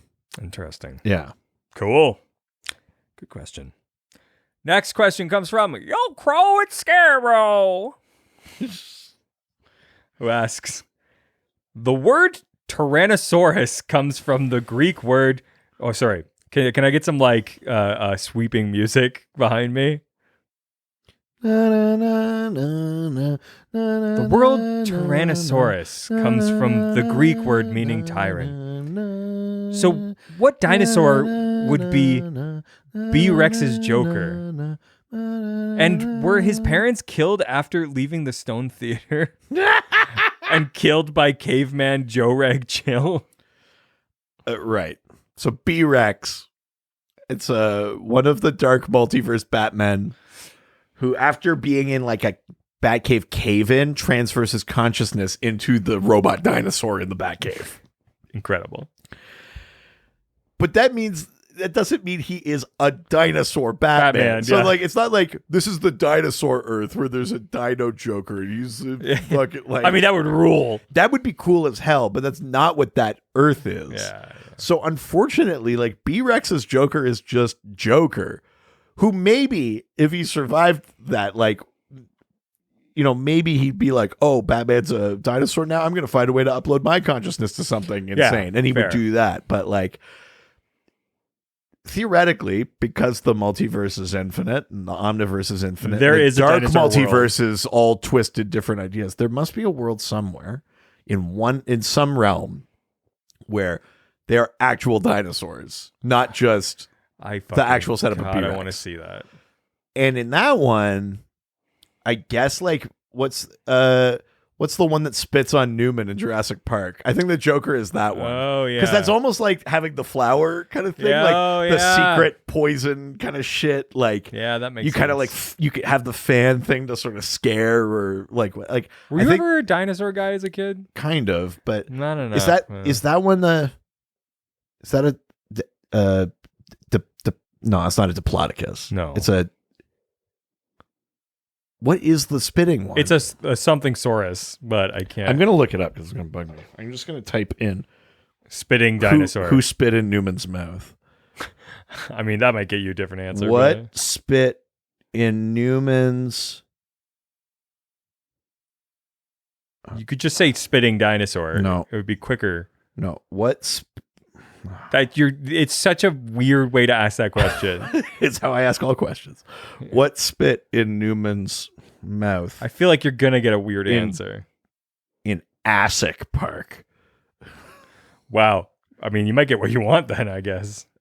Showing results for what spit in Newman's mouth. It put an apostrophe in because I didn't. Thank you, Google. What does the dinosaur spit? Dilophosaurus. Jesus, that somehow worked for you. I knew it was a thesaurus. But it was given the fictional abilities to spit venom and expand a neck frill. But that's not what an actual Dilophosaurus does, apparently. Really? No dinosaur ever discovered has spit acid, apparently. Jesus Christ. What type of dinosaur spits acid? And it says, you're thinking of Dilophosaurus, but it doesn't. That's very funny. Well, there you go. You fucking idiot. Well, that's kind of disappointing, but my Google search worked. Yes. Somehow that fucking got you the answer you were looking for. Yeah. I like to Google things that way. Like ask a really obscure question. Did you ever see the college humor videos about like people asking Google, like the weird way people ask? So good. Yeah. Yeah. What it does. Next question comes from Mullet Overlord, who asks... I mean, there's a tyrant right there. Yeah, there already is one. He's an overlord. But only if you have a mullet. That's where his jurisdiction ends. Oh, interesting. His jurisdiction ends at the party in the back. I guess it doesn't say mulleted overlord. Yeah. It's a overlord of mullets, I guess. Yeah. Yeah. Yeah, tyrant in the front and party in the back. Yeah, and libertarian in the back. Yeah, really... Yeah. In the macro view of how much difference is there actually between Guardians and the Controllers? Right. So the Guardians and the Controllers are both Malthusians. So they come from the same species. Sure. The Guardians of the Universe who run the Green Lantern Corps and sure. stuff like that. And the Controllers come from the same species. But basically, after Krona goes rogue, they have differing opinions on what their role should be. Yeah. The Guardians are like, we will enforce peace and stuff like that, and blah blah blah. And the controllers go, I agree, but we should do that by killing wrongdoers. Basically, is the distinction. And the controllers create this sort of army called the Dark Stars, and a bunch of characters have been Dark Stars, including like Lantern characters who, when there wasn't a core, they kind of joined up there. But like Donna Troy's been a Dark Star, Jon Stewart's been a Dark Star. Oh wow. Kate Spencer, the Manhunter, has Dark Star armor. Mark Shaw, the previous Manhunter, I'm pretty sure had Dark Star armor. They were like a force, but like they authorized lethal force and shit like that. But then it became this thing where like, because we had some of these Earth heroes were Dark Stars, they were like, well, I don't really want to do that. And the controllers were like, uh-oh, this is getting away from us. And they kind of just abandoned the project, and the Dark Stars as an organization sort of petered out. But essentially, like, the controllers were like, well, there's no core anymore. We're going to come in. We're going to do that. And they kind of had essentially long-term view, the same aim, but the controllers were like, we should be aggressive. But it was basically like if Guardians agreed with Sinestro, essentially is what the controllers represented. So the zoomed out view, is there that much difference? I mean, the difference is the tacit endorsement of murder. But even the Guardians, when pushed far enough in Sinestro Corps War, they authorized lethal force. And so in that moment, there's literally no difference anymore between the Dark Stars and the Green Lantern Corps. We bring you gifts of murder. Oh my God. There must be some sort of like exploitation style nativity film where he's like, but it's like Terminator. We have to go back and kill Jesus as a baby. We brought you gold, frankincense, and murder. And murder.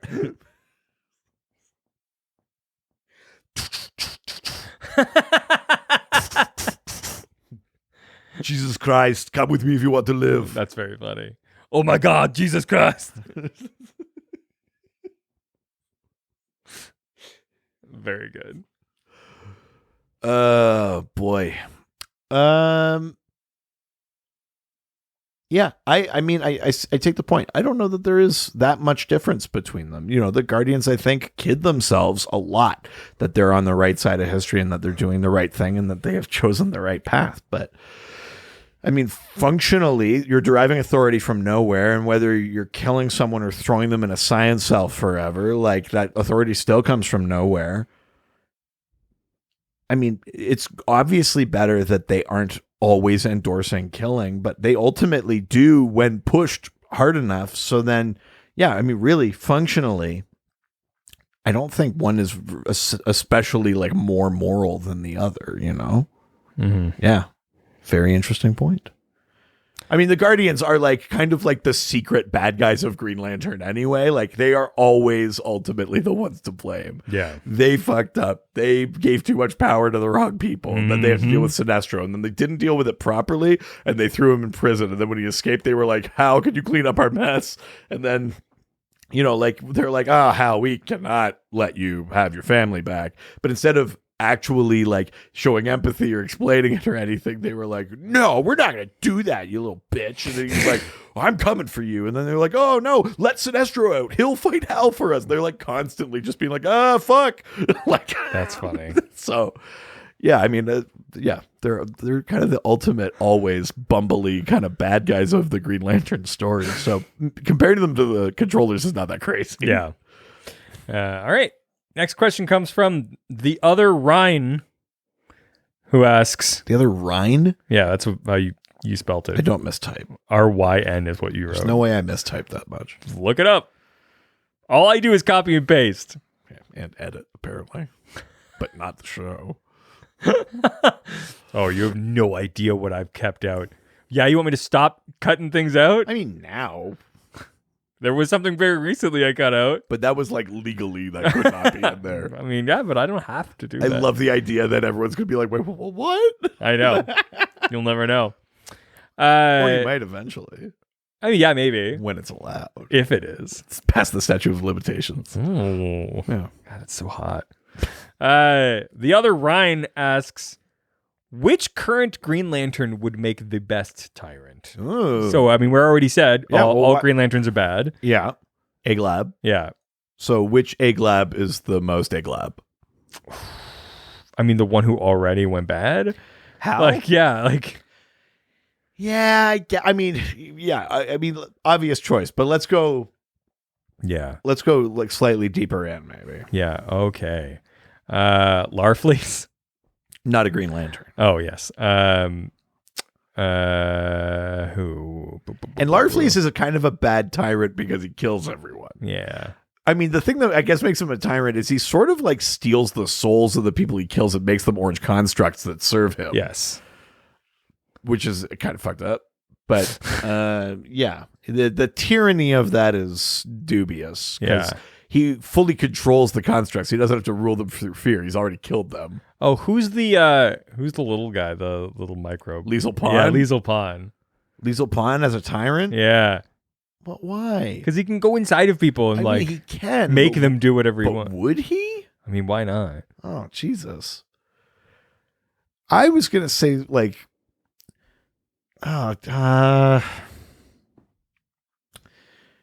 who would be a good one? Maybe who are kind of like those kind of the more kind of brash lanterns oh, fuck, I wish I could think of his name. Damn it. Bokelman, I'm sorry. Who's the one that kind of looks like a wolf? Oh. Like a wolfman kind. I'm not sure. Green Lantern Wolfman. Wow, I'm surprised you even wrote that so fucking cogently. Yeah, who spit in Green Lantern's mouth? Yeah. Oh no, I typed Wolfman. I don't want Marv Wolfman. Yeah, Marv Wolfman worked on Green Lantern. Wolf. Look, fuck. I wish. Bokelman's screaming at me, but no. You keep vamping for a bit. I'm gonna pull up a list of Green Lanterns here. Yeah, and just go through the gigantic list. I'll recognize the name when I see it. Oh yeah. All right. Well, I mean, I think that the thing that all of them could do it because anybody who's that fucking self-assured, right, is gonna be a decent tyrant. But not all of them are like that powerful. You know, I think you also need to be one of the sort of elite, skillful ones. I feel like it has to be somebody from Earth just because they're all from America.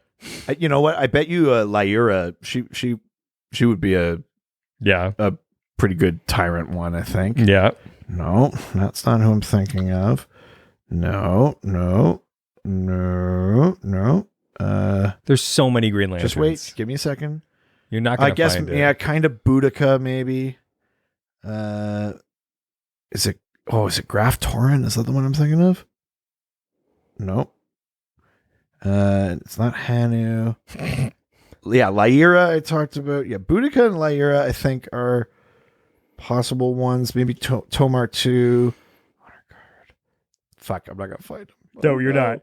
The wolf ones. No. We'll just say the wolf one. Oh, that makes me upset. Damn it. Oh, I thought I was gonna find them. Bokeman, you can correct us on I'm so sorry.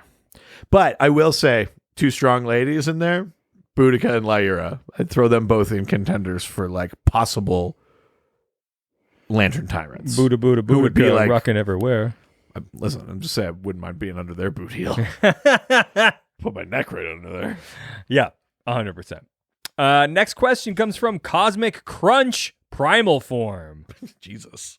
My God, he's evolving. I know. Stronger. Faster than he was before. Oh, no. Cosmic Crunch just sounds like a good cereal. Cosmic Crunch. Who asks, who is DC's most successful tyrant? Who controls the most for the longest, etc.? Short answer, Darkseid. That was sort of my initial.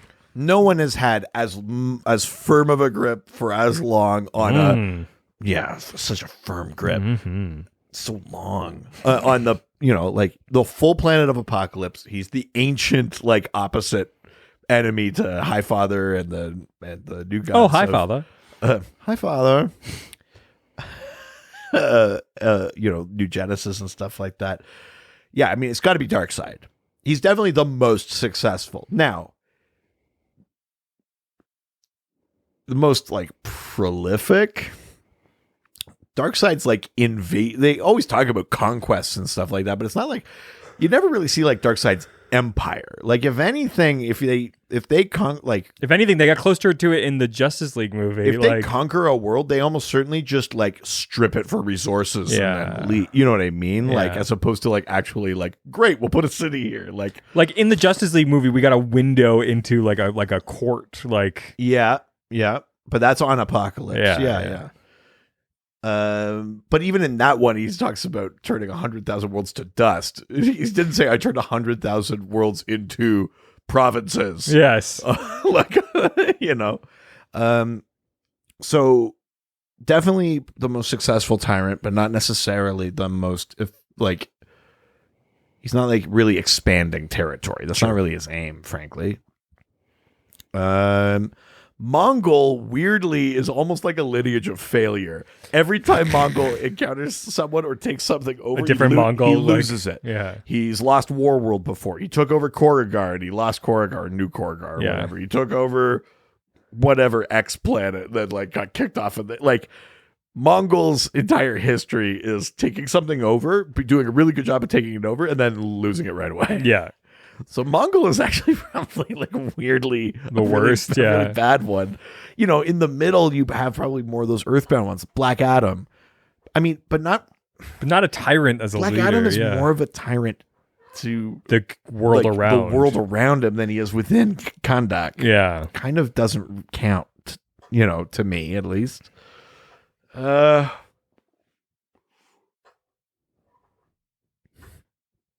got to be Darkseid. Yeah. No one has ruled longer or more viciously than Darkseid. Yeah, for sure. Last question from Fartbutt. My liege. My tyrannical overlord.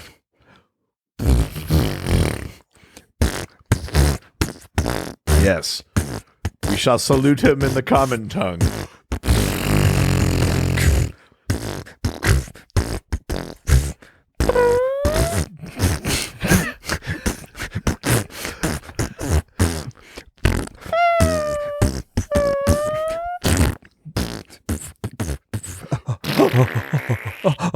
Ew. You may now sit down. That was our national anthem. Yeah. Who asks, how much of a tyrant is Tyrant? Oh, Tyrant is like a milestone character. Think they fought like Hardware? Oh, wow. So this is like Milestone Comics, like Static and Icon and Hardware and Blood Syndicate and stuff like that. Sure. Tyrant in that one, I think, is legitimately like the tyrant ruler of a different country. Yeah. That. I feel like they were similar to Hardware. Like they had like tech powers or just tools or something like that. Like they could summon weapons or some shit like that. But I'm not going to lie, it's a little fuzzy for me. But I'm pretty sure that Tyrant was a legit tyrant. Wow.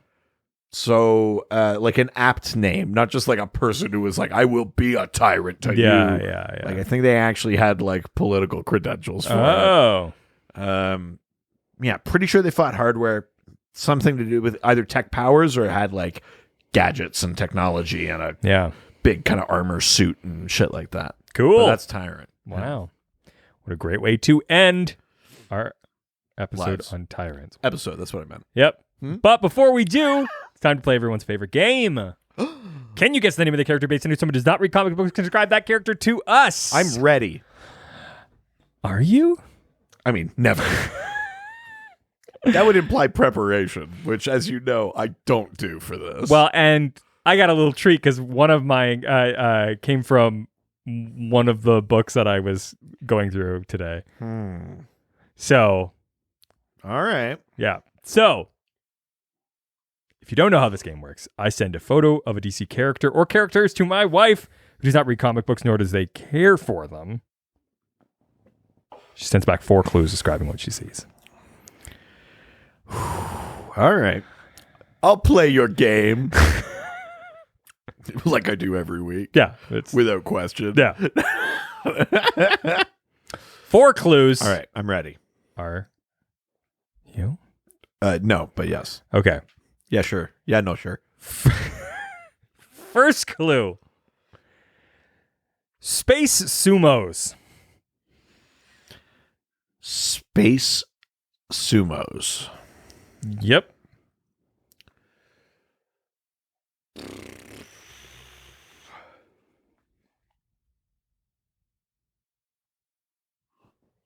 Just a clarification question. Mm-hmm. Is this a character or like a group of characters?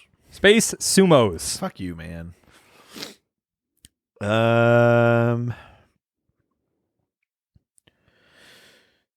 Space sumos. Mm-hmm.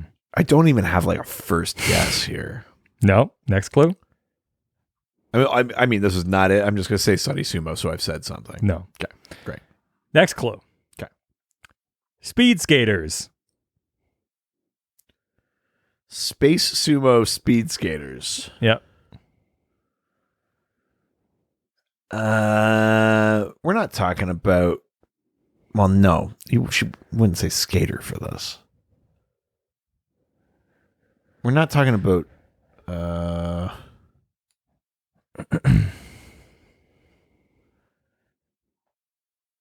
Yeah, we're not talking about Scarlet Skier, Black Racer. We're not talking about space sumos. We're not talking about fucking Zilius Zox again. No. No.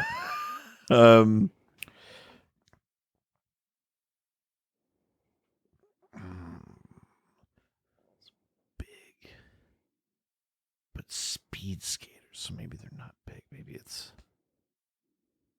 or the belt thing. I need another clue. Another clue. Convenient outfits to have a period accident in. Slam them up. They go in your vagina. Slam Bradley's cosmic period wipes.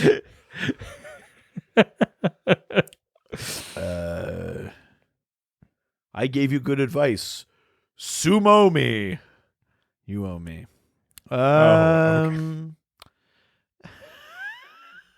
Okay. So it's definitely the sumo comment is definitely about the outfit then, because it must look like a mawashi or something, and that's why she's talking about the period thing. Which I'm also going to assume they're red. They're wearing like some sort of red sash undergarment things. Whatever you think, man.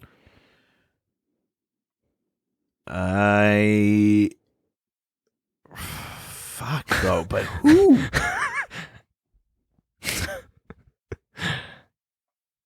What was the second clue again? Speed skaters. Right. Space sumo. Convenient outfit to have a period accident in. Do you need the fourth clue? I do. I don't think I've ever felt further from it. The fourth clue.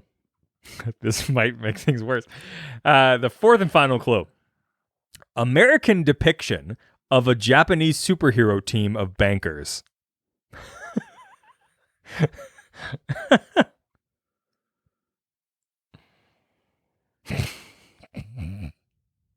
I mean, it's not the controllers. No. American depiction of a Japanese superhero team of bankers.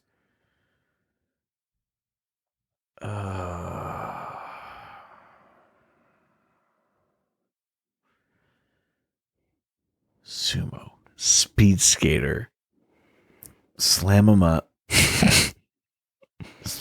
American depiction of a Japanese superhero team of bankers.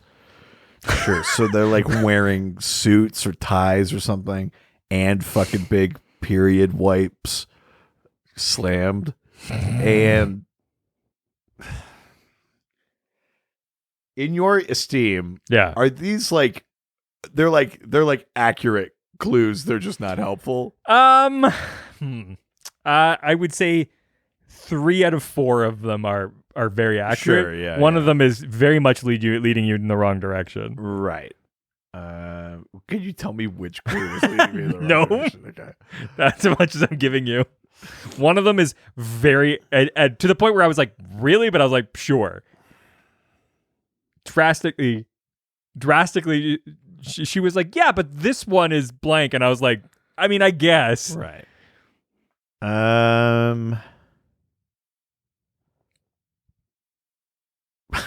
I have never felt further from it than I do with this one.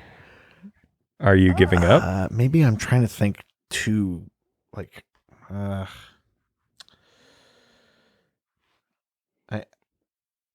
I mean, I just truly don't know. I'm not even close to knowing. Yeah. Do you want to see the photo? Yeah, Like you've given up. I think so. Yeah. Okay. Because yeah. I'm very curious if by the photo you will then know. Yeah. Because that might even be complicated. Sure. Here is the photo. Okay. Oh, those motherfuckers. Who the fuck are they? Right. The fucking. Oh. They were in one of the comics you've been reading? Yes. Oh, shit. What the fuck are they called?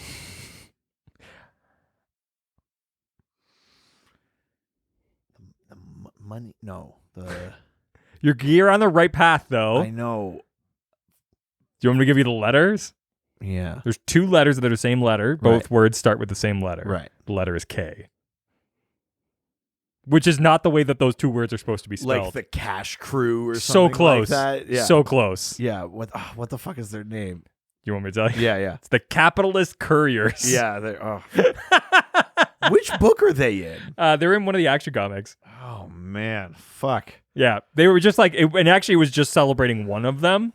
They're also known as the Crimson Crew, I think, as well. But but yeah, the capitalist couriers. Oh, jeez. Yeah, I mean, I was not gonna get that. Bonkers. I would be legitimately impressed if anybody got that. I mean, that's very impressive. I would truly be impressed. Yeah, obviously the sumo one made no sense. Yeah, Totally not let even you down the close. wrong direction. Yep. Not even close. No, not at all. Her She's defense right was though about it being good costumes if you had your period. well, yeah, especially because the red specifically goes in that one area. Yeah. Yeah, her defense was the one guy's really big, so that counts as But it's sumo. not- Sumo big, no. Yeah, that's like fully not a No. clue. But the American depiction of Japanese superhero team of bankers, absolutely. That weirdly good clue. Very good clue. That was actually her first clue. Really expected that to be the clue that was leading me astray, and then it wasn't. Yeah, I sometimes will flip them because it's too good of a clue to start with. I like it. Yeah. Well, Fuck. if any of you got that, let us know. Or Capitalist couriers. So good. Jesus Christ. that was one of those moments where I'm just like bagging stuff today, and I saw it, and I was like, Yep, Huh. using that. "Yep, that never heard of them." Or you want to send us a question for next week's episode? Next week we're talking about assassins. Yeah. Yeah. Which assassins? Wow, it's just it's Doctober. Yes, it is. Doctober continues. Yeah, that's right. And we talk about assassins. Yeah, I'm gonna Killers for hire. Yeah, the basically. Doctor's gonna put the ass in assassins. Oh, I'll put both asses in. Ass in. Oh, I was like, Yeah. both of us then? 'Cause Oh, yeah. You don't have 2 butts. Oh, got enough for 2. Jesus. Just saying. Why don't you send those questions to our various social media platforms, such as our Facebook, Dr. DC Podcast. our Twitter, At Dr. DC. Instagram, Dr. DC Podcast. our email. Dr. DC Podcast at gmail.com. Of course, you can jump on our subreddit, r/Dr_DC. or you can give us a phone call. 208-917-3238. 208-917-DCEU if you're now. If you're fucking disgusting. Oh, only if you're disgusting. Yeah, I'm asking for Yeah, it. well, we're discussing You DC. You disgusting DC. see.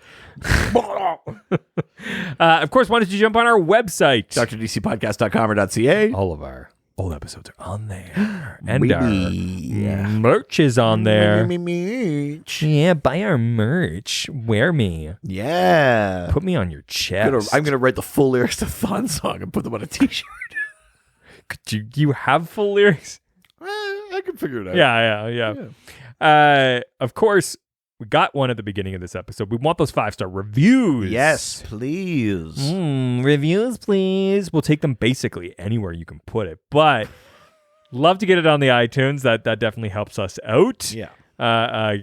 Hitting those ranks, we want to get those, but we'll take them basically anywhere you want to give it to us. So Yeah, you said that. I just really want to double down. Like on the double ass. I know, man. Come on. Yeah. Put it in me. Send us some physical mail. 301 Hogue Street, Hoge Street, Whitehorse, Yukon, Y1A 1V8. And you can send that to either Richard Eden or Reed Vanier, baby. In Canada. Wow, you got weird vibes right now. I'm looking forward to this double. Yeah, I don't know what's happening. It's getting weird. I like it. Because we're getting darkness again, and it's fucking with me. Oh, okay. Sure. Yeah. And if you want even more content from us, just give us a little bit of money. Yeah, patreon.com/DrDC. Yeah. $1, $5, $7 levels. They all give you access to the Docscord, our awesome Discord community. It's a ton of fun over there. Lots of cool stuff happening, including Richard is about to jump in on his first book club. It's going to be fucking tight. It's going to be tight. I'm not going to be happy about it. I've already been very cantankerous. Yeah, well, you? I don't know. And at the higher levels, you get bonus episodes every week. You get extra videos about stuff that we're reading. You get to vote on themes. I'm even making some videos. Like Richard's making videos.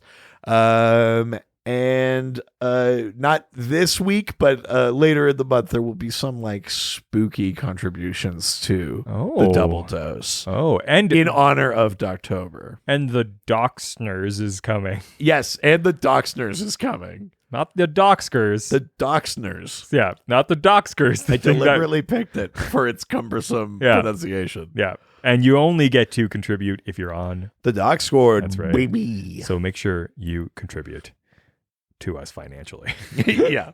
That's the most important thing you could do. Yeah. Bar none. I don't care if you actually participate. But if you want even more content streaming into your fucking ear holes every week. Yeah. Open those ears up and let us in. With the most successful podcast we run. Ghostfacers Supernatural Rewatch. It is, technically speaking, I mean, not overall, but in the last couple of months. Yeah.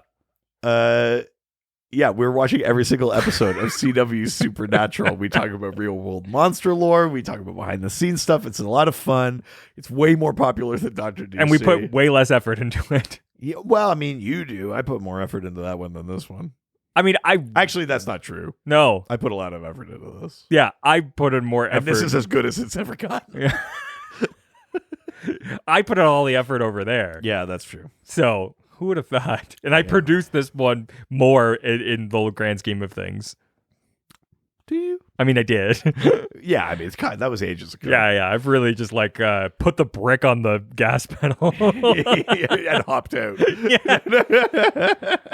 I'm sure it'll end up somewhere safe. It's on cruise control. Yeah. So make sure you subscribe to both of our podcasts and enjoy us every week. Yeah, enjoy us. Yeah. You made fun of my weird sign last week.